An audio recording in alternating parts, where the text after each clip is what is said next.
guys, how are ya? I am just doing a quick video to talk about step 3. This is week 3 of our Quilt-A-Long. We have been working on our, it's kind of a modified 9 patch. That's what I've been calling it. I don't know a real name for it, but that's what we're calling it. If this had been individual squares, it would have been just a 9 patch, but we chose to do a rectangle here in lieu of the 3 squares. So it's kind of like a modified 9 patch, but that gave us an opportunity to make the zigzags out of straight pieces and to break up all the individual little blocks. This week, we should be starting out with 6 patches essentially. Everyone should have a 6 patch at this point in their fabric of choice. I did one set with strip piecing. That one is the one up behind me. And then I did one where I pieced the individual blocks. That would have been this version. So today we're going to cut the rectangles. This one I chose to alternate the colors. The reason I did that was actually because I didn't have enough of any one color to complete the quilt. So I had purchased a long time ago a mix of fabrics. That mix of fabrics gave me enough to have some color variety, but not enough for the full amount of yardage. So I had a half a yard of each color, and I chose to use some of it for each one of these bars, and I just kind of cut until I had enough. In this other fabric, I have more than enough of my plain white, and the whole quilt is gonna be these bright citrusy colors on top of the white rectangle strips. So it should be pretty. I'm excited about how this one's gonna turn out. Just need to do a little bit of cutting with you because I didn't pre-cut my 6.5 inch strips. I do recommend that before you cut your strips, if you haven't already cut them, that you take time to measure your 6 patches. They should be 6.5 inches across from edge to edge, and you might find that that's on the outside edges of your pinking. You might find that it's on the interior edges of your pinking. As long as it's you know, even, that's all that really matters here. So I'm measuring, and my inner block is 2 inches wide, which is where it should be, and then it's 6.5 across. So I am going to go ahead and cut my fabric at 6.5. There might be some that need a little bit of trimming. I can see that edge is just a tiny bit wider than the rest of them, but that's at 2 1/4. Actually, it's just a smidge. It's less than 1/8 of an inch that I'll need to shave off, but I can do that as I go. So I'm just counting. So that really is a half an inch from the end of my fabric. I kind of laid it all out to make this video a little bit shorter for you. You don't have to watch me lay it all out, but I do already have a clean edge on this side, and it's lined up on a 1/2 inch mark, so I just have to count. So that's my 6.5 inch mark right there. I'm just gonna line that ruler up, and then I use the line on the mat to kind of just make sure that I'm cutting a straight line. It's straight along here, and that's great, but also to make sure that it's straight with the cutting mat is good. So I just cut 6.5 inches on that strip. I'll cut more as I need them to get this step done. And then my next step is always to take off the seam allowances, and you can see the little dots. I always just make sure I'm at least on the inside. This one has the dots, but it also has some printing. If you look at your seam, your selvage edge, you'll see where that needs to be. I can see an actual line here, so I'm just going to cut through. Some people actually will take time to cut each one individually and line it out. We're not that short for fabric here. I purposely gave us a little bit of extra yardage so that we didn't have to be super careful with our cutting. You won't need quite the full 1.5 yards, but I wanted to make sure that if there was any cutting issues, or you know, if my blocks had come together at a little bit more than 6.5 inches, that we had some excess fabric to deal with those kinds of things without it having to be a real problem. And then so they're 6.5 inches wide, and they're 2.5 inches tall, each rectangle. So I'm just going to line that out, make a couple quick cuts. So some people only cut vertically, some people cut horizontally. I do a mix of both. It just depends on what works best for me at that moment, but this works just fine. So I'm just going to finish cutting a few of these strips so we can get it done. I chose to cut them 6.5 inches wide versus 2.5 inches because there's less waste here of fabric. It's simply based on the math. This fabric trims out at almost 40 inches. And so if you divide that by 6.5, you're going to find that you're going to have some excess fabric at the end that's kind of wasted because it's only 2.5 inches wide, but it's about a 4-inch chunk. There's actually less waste cutting the fabric in this direction. So if we cut it 6.5 inches wide and then 2.5 inches tall, each little rectangle here, you waste less fabric, less for the scrap bucket, which, you know, I love scrap quilts, but I also don't necessarily want to feed it on purpose. I don't like feeding my scrap bucket if I don't have to. The bigger the pieces left over, the better. All right, well, we've got enough to do our sample, which is what matters here. I have a 6.5 inch square, and I'm just going to double check this, make sure that the square that I am about to sew is just about right. Should probably turn on my iron. Alrighty, so I'm just lining it out. This ruler is awesome for lining out 6.5 inch blocks because of the way that it's designed. Tiny bit of trim. Alrighty, that is now squared up. Shove my scraps off to the side, close that, and take my rectangle. My preferred way to do this is to lay the rectangle with the printed side facing up, and then I'm going to lay my piece on top. I'm fairly particular about my seam allowances. I really like to make sure that as I join the blocks, I prep them so that they can lay together and not have a whole lot of an issue. So I try to pay attention to how I lay these down, but honestly, in the end, it's going to do what it's going to do. I'll go ahead and sew this from end to end along that 6.5 inch line. We're going to do that with a 1/4 inch seam. You can see I always have a little bit of fabric underneath my needle, and that just works as my leader and ender pieces. It's just scrap for me. Some people make a whole extra quilt out of just those leaders and ender sections. I just tend to use up scraps, and I just keep resewing over these tiny little squares. It just makes it to where I don't have to worry about my thread coming out of the needle or replacing that, and there's always something in between the thread dog or the feed dog and that presser foot. So that's it, one tiny little block all done. Got my little pressing mat. Those look like they're going down. I'll go ahead and press that seam allowance down also. So fairly particular about the direction of the seam allowances.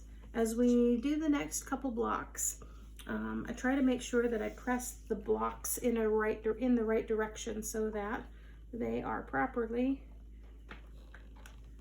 flat and can be as flat as they can get. When you interlock those seams later, the quilt is going to lay flatter. And I've actually, when I did this one, I found some that, oh, these weren't necessarily going the right direction. And I actually took time to fix that. And yes, it kind of is a pain in the rear, but it's kind of essential to get the quilt flat as it'll go. And the reason that matters is you're going to be able to quilt it a lot easier. There'll be less bulk at all of those intersections. Your seams are going to knit together a whole lot better. So we're going to press that out with a little bit of steam. And once that's pressed, then I normally try to do this as I go, and here's why. Squaring and trimming, my least favorite part of quilting. And so I figure if I do it as I go, then it's just a tiny portion of each block instead of spending 2 hours doing nothing but tidying up my blocks.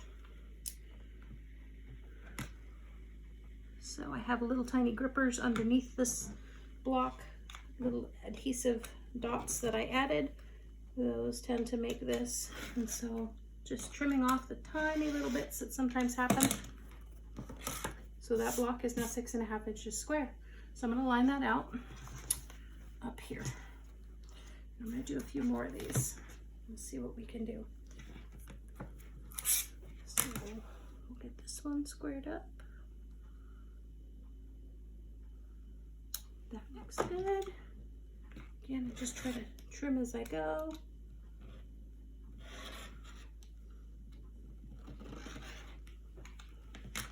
And then I try to see if these pieces are going to go together or not. This square and this square are the same So try to look for another one that maybe doesn't have the exact same prints in it. If it's a jelly roll, they're gonna happen, but they don't necessarily have to be side by side if we can avoid it.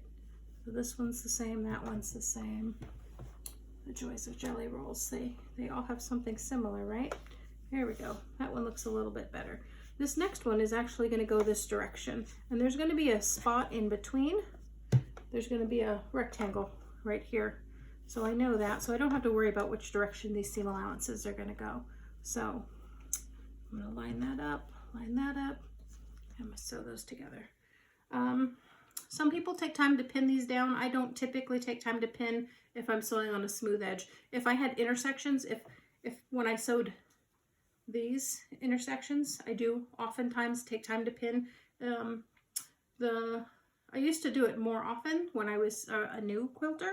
I do it less often now that I've been quilting for so long.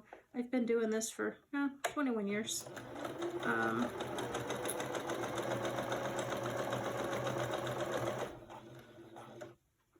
Some people pin every single time, some people hate pins.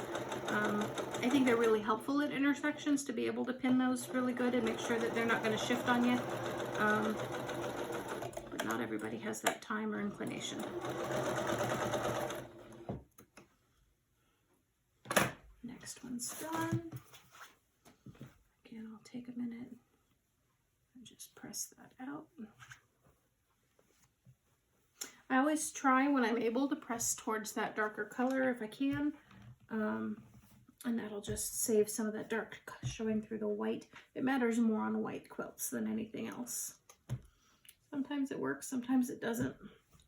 I do it whenever I can. Alrighty, so there's 2 down. And we'll do a couple more. I hope you guys are enjoying this project. I know for me it's been a lot of fun. I really do.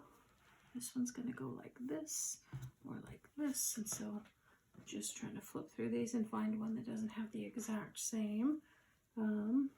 As I did all my blocks, some of them got bunched up. All the ones that I've grabbed have either this yellow or this orange so far.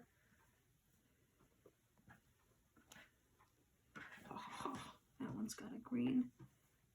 I don't care that they're both green or both orange. I just care that we try to make them a little bit different as we go. Getting it to all match so that nothing is the same is pretty darn impossible.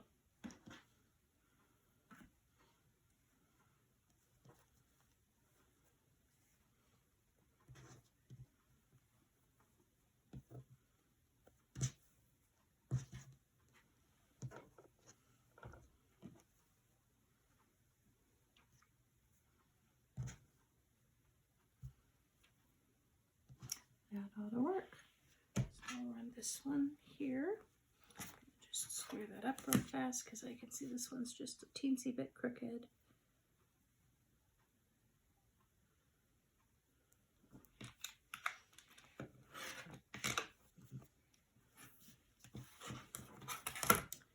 And again, that's down. The reason I like to sew with the seam allowances facing up is so that I can see them. If this block had been done another direction, sometimes the seam allowances go underneath with the fold of the seam allowance first, and sometimes they go what I like to call feet first with those open edges. And to make sure that I can see those seam allowances allows me to make sure that everything is flat going under the presser foot so that nothing sticks out, gets bent the wrong way. Again, so that when we press things out, things lay flat.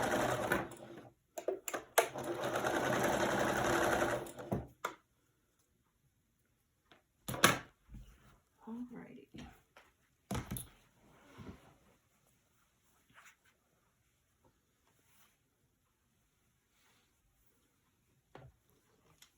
Just press it with my hand, press it with the iron. I'm going to try really hard not to actually iron the block. My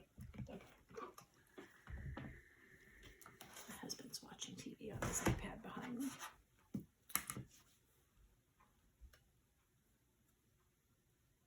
So just squaring up the blocks.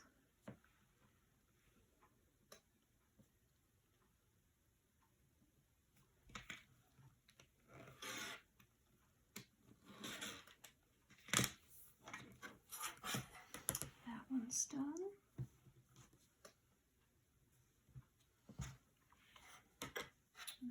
We'll have one.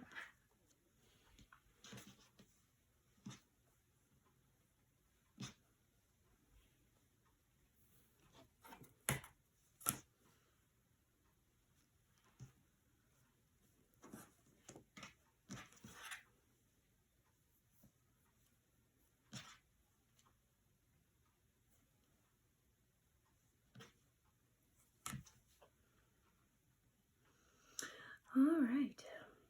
These actually go fairly quick, and depending on how big your quilt is, just depends on how long it takes to get through this. So just put those together.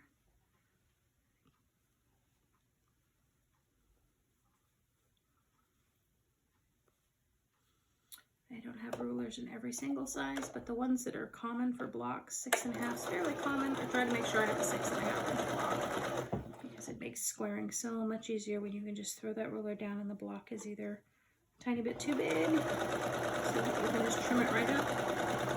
If you're really lucky, they come out exactly right. If they're too small, your seam allowances might not be a 1/4 inch. And that's okay, as long as you're using a consistent 1/4 inch all the way, or a consistent seam allowance. Even if it's not quite that 1/4 inch, if it's a tiny bit big, it's okay if it's a tiny bit big, as long as it's a consistent size all the way around. What's really difficult is when you're trying to piece all of these little intersections and they're different sizes, and they don't line up well, your quilt can actually be kind of skewed, and we don't want that. We want it to lay flat. We want it to not be stretched so that everything shrinks together well, so that everything is lined up. That, my friends, is our first block. Well, first set of blocks, I should say. But that ought to go together pretty good. I've got all of these blocks tidy. We're just going to keep going. So we'll see you next week. Let me know if you have any questions. You guys have a great night.